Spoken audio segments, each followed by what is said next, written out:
Welcome to Blizzard Fire. We hope this video helps fire up your solution.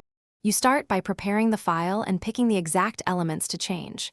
Open your journey map and immediately duplicate the map layer so you can revert if needed.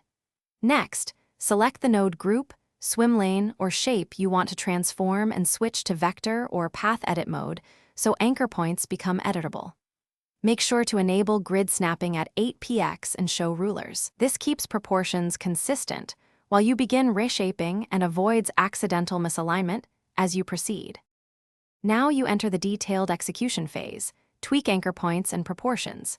Click individual anchors and nudge them with arrow keys, holding Shift for larger 10px moves. This gives precise control.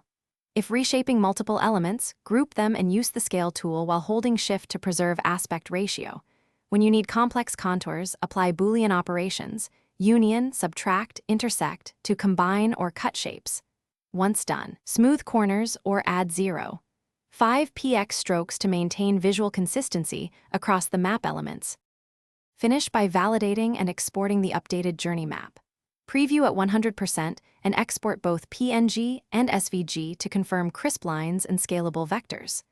Make sure interaction, hotspots, and labels still align after reshaping.